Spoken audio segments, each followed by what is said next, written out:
Hello everyone and welcome back to Mariana Mas Books. My name is Mariana and today I am here with a TBR type video. I am filming much later than I usually do, but it was a better time for me for this video, so I am filming at night. So try to ignore that, try to feel festive with my little festive intro and let's get on with the video. For today I was planning on doing my nonfiction November wrap-up, but I haven't been very focused lately. I didn't have the best past couple of weeks. I had to go to checkups in the hospital and many other stressful health related things, so my brain is not in a proper place to piece coherent thoughts together into a wrap-up. So I thought a TBR list type video would be better instead, and I had just recently seen this idea in Alisa from the Redhead in her channel. She did this obscure books in my TBR or obscure books in her TBR video, in which she mentioned some books that she has on her TBR that are not that well known, on the fact that they have very few reviews on Goodreads, and of course Goodreads is not the end all be all or anything, but I think for bookish platforms it certainly is one of the most used. So I am going to follow her format for the video, and I am going to share with you 3 fiction books and 3 non-fiction books that are on my want to read shelf, although I don't have a want to read shelf in Goodreads, but that's the idea. 3 books from fiction and 3 non-fiction that I want to read that are on my WTR, my want to read list, and that have fewer than 150 reviews on Goodreads. So no, not reviews, yes, reviews. Fewer than 150 reviews on Goodreads, so we are calling them obscure books, or lesser known books. As I said, my brain is not in the place to put together coherent thoughts, but I did want to film because books and reading and booktube are a wonderful distraction from all the horrible hospital related things. So I did want to film, but I didn't want to film my video where I had to think. So I'm just going to read the synopsis for each book. I'm going to, as I said, 3 fiction books and 3 non-fiction books, and I'm just going to read you the book title and the synopsis. In case any of these books sound interesting to you, you can also add it to your WTR. As I said, I don't have a want to read shelf on Goodreads. I used to have one, but I added so many books that I felt it wasn't a very useful way of keeping track of the books I want to read, because I just had an endless list of books and it was just scrolling and it didn't work. So what I do now instead, I do most of my book buying through Amazon. Here in Mexico it's honestly the best option we have. So hashtag boycotting Amazon is not that easy when you are outside of the US, because that is the main source where I buy my books. What I did is that I have tons of wish lists on Amazon. I have one wish list for each genre I read, and whenever I see a book or I hear about a book that I want to read, I add it to the wish list of the specific genre. So I have a romance wish list, fantasy wish list, non-fiction wish list, biography wish list, memoir, etc. And so whenever I'm looking for a book to read and I don't have a specific one in mind, maybe I'll say, oh, I'm in the mood for a fantasy right now, so I go into my fantasy wish list and see which books I have there, and most likely buy it for my Kindle. I do most of my reading on Kindle. Or I will buy it physically. I have a very specific criteria which I'm not going to bore you with now, but that's how I organize my WTR list, my want to read list. And the 6 books that I'm going to share with you today come from that list, meaning they are shelved in one of the specific wish lists depending on the genre of each book. Okay, so I am going to start with the nonfiction books, and I am going to go in order from most reviewed to least reviewed, meaning less obscure to more obscure, to put it that way. I'm going to start with a particularly nerdy choice that I actually recently bought and I am very much looking forward to, and that is Too Much to Know: Managing Scholarly Information Before the Modern Age by Anne M. Blair. That one has 142 ratings. Yes, that's it. I knew I was saying it wrong. It's not how many reviews they have, but how many ratings they have. But yes, Too Much to Know: Managing Scholarly Information Before the Modern Age by Anne M. Blair. And this one, the synopsis says, the flood of information brought to us by advancing technology is often accompanied by a distressing sense of information overload. Yet, this experience is not unique to modern times. In fact, says Anne M. Blair in this intriguing book, the invention of the printing press and the ensuing abundance of books provoked 16th and 17th century European scholars to register complaints very similar to our own. Blair examines methods of information management in ancient and medieval Europe, as well as the Islamic world and China. Then focuses particular attention on the organization, composition, and reception of Latin reference books in print in early modern Europe. She explores in detail the sophisticated and sometimes idiosyncratic techniques that scholars and readers developed in an era of new technology and exploding information. Doesn't that sound just like the most interesting book you've ever heard of? I saw it and I thought, wait a minute, the history of information management. Yes, please add to nonfiction wishlist. And the next book that I'm going to share with you is a collection of essays, and it's called Perilous and Fair: Women in the Works and Life of J.R.R. Tolkien.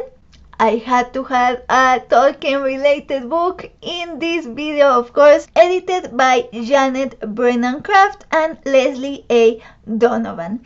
And this one has 67 ratings on Goodreads. Since the earliest scholarship on The Lord of the Rings and the Silmarillion, critics have discussed how the worlds of J.R.R. Tolkien seem either to ignore women or to place them on unattainable pedestals.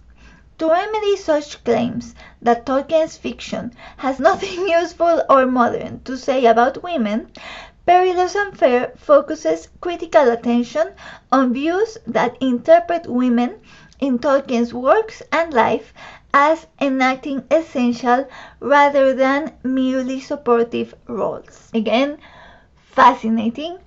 And finally, for the nonfiction books, I am going to share with you A Tenth of a Second, A History by Jimena Canales.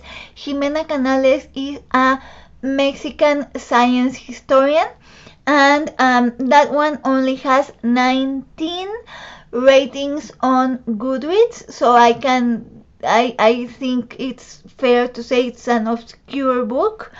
And the synopsis says, in the late 15th century, clocks acquired minute hands. A century later, second hands appeared.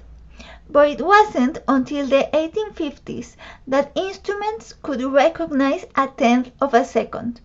And once they did, the impact on modern science and society was profound. Revealing the history behind this infinitesimal interval, a tenth of a second sheds new light on modernity and illuminates the work of important thinkers of the last 2 centuries, tracing debates about the nature of time, causality, and free will, as well as the introduction of modern technologies, telegraphy, photography, cinematography. Jimena Canales locates the reverberations of this perceptual moment throughout history. Once scientists associated the tenth of a second with the speed of thought, they developed reaction time experiments with lasting implications for experimental psychology, physiology, and optics. Astronomers and physicists struggled to control the profound consequences of results that were a tenth of a second off, and references to the interval were a part of a general inquiry into time, consciousness, and sensory experience that involved rethinking the contributions of Descartes and Kant. Considering its impact on much longer time periods, and featuring appearances by Henry Bergson, Walter Benjamin, and Albert Einstein, among others, a tenth of a second is ultimately an important contribution to history and a novel perspective on modernity. Again, fascinating. Those are the non-fiction books. Now let's go to the fiction. The first book that I want to share with you is The Miracles of Ordinary Men by Amanda Leduc, which has 146 ratings on Goodreads. Amanda Leduc also wrote the non-fiction book Disfigured, which is about fairy tales and the way that fairy tales portray disability. That one I have seen mentioned in several channels, so maybe you have heard of her, of Amanda Leduc, but this one is a fiction book, it's a novel, and it is called The Miracles of Ordinary Men, and the synopsis says, a haunting story about rapture and grace. Amanda Leduc's stunning novel is the tale of two unlikely dreamers. Sam, a man who wakes up one day to find himself growing wings, and Lila, a woman who has lost her brother to the to the streets of Vancouver. As Sam finds himself falling away from the world as he grows feathers from his back, Lila seeks sexual penance under the harsh hand of her boss, her own transformation subtle and terrifying. Sam and Lila fall deeper into their separate spiritual paths, and the two hurtle closer and closer to a dark, unknown destiny, one that changes all that they know about life and pain, love and God, and how to find light in the most unlooked for of places. The Miracles of Ordinary Men re-examines the traditional roles of priest and prophet, damned and divine, and creates something monstrous and exquisite, reminiscent of Carlos Ruiz Zafón's The Angel Game, Flannery O'Connor's The Violet Bear It Away, and Andrew Davidson's The Gargoyle. Am I just going to say fascinating after every synopsis in this video? Yes, I am. Fascinating. That's just like a super me synopsis. Speculative elements, exploration of faith and humanity, stories that converge. Just yes. Then the next one is The Fisherman King, 105 ratings. Oh my god, I didn't write the author for this one. She's an author from Brunei, and I am currently reading this one for the prompt of a fantasy written by an Asian author from the Reading Women Challenge. This one has 105 ratings. 8 years ago, Lisan the fisherman, who has always believed he was descended from royalty, left his wife and the water village. Now he's back, and he says he can prove it. 600 years ago, a forbidden relationship between the royal children of Brunei set into motion a chain of events that will end with the death of a king, or the death of a god. As the story of Lisan's true intentions and what he was really doing those years away unravels, the story of those doomed royal children also spins to its inevitable conclusion. This one is actually very good. As I said, I am currently reading it for the Reading Women Challenge, and I am really loving it. I'm loving her writing style, and I don't know, there's a, in Spanish we say no sé qué sé yo, which would be something like je ne sais quoi. To her writing, I can't explain, but I'm really loving it. This one was finalist for the 2020 Epigram Books Fiction Prize. And I did some research on this prize, and this prize was established in 2015. The Epigram Books Fiction Prize was initiated to promote contemporary Singapore creative writing and reward excellence in Singapore literature. Since 2020, the EBFP has been open to writers from Southeast Asia. As I said, Katherine Mohd Daud is from Brunei, not for Singapore, but this prize comprises authors from Southeast Asia. So if you are looking for fiction from Southeast Asia, you can check out that prize. I will definitely be checking out their long and short lists for previous years to find more recommendations. And finally, this one is a middle grade book, Time and the Tapestry, a William Morris adventure by John Plotz.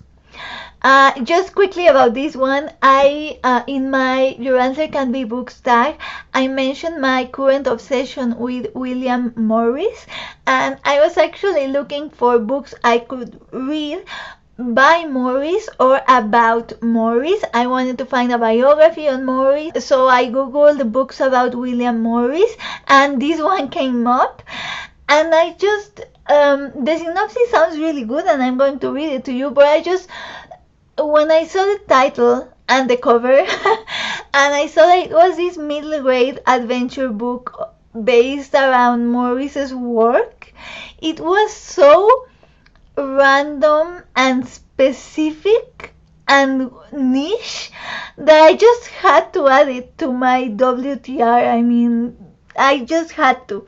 And then if you hear the synopsis, is actually quite fun. And it says, oh, that one has 24 ratings on Goodreads. And the synopsis says, Time and the Tapestry tells the story of a 13-year-old would-be artist, Jen, and her not quite as nerdy as he used to be 10-year-old brother, Ed. They find themselves adrift in 19th century England, unable to make their way back home until they've gathered the missing pieces to make that tapestry whole. I think I didn't copy the whole synopsis, but basically their grandmother has a tapestry that is not complete. So they travel back in time to the 19th century and they go on an adventure to try to complete their grandma's tapestry, which I'm guessing happens to be one of William Morris's tapestries. So I mean, how could I not add that one to my TBR, right? Or my WTR, or whatever you want to call it. So those are the 6 obscure books I wanted to share from my TBR. Go check out Alisa? I think it's Alisa, the redhead. Go check out her video. I will link it down below so you can check out her obscure books. Definitely tell me in the comments which are some of your obscure books or obscure books you have on your TBR, or go ahead and do a video too if you want to do it. Tell me in the comments. I love discovering unknown books or little known books. But yeah, that will be all for this video. Again, I'm sorry about the lighting. There's nothing I can do really, but I hope you enjoy the content of the video. I am actually going to film another video at the moment, so the next video you see from me, you are going to see with the same bad lighting and the same exact look I've got going on. So yeah, look forward to that. But I hope you enjoyed this video. I will see you next time with a tag video, and in the meantime I wish you happy reading.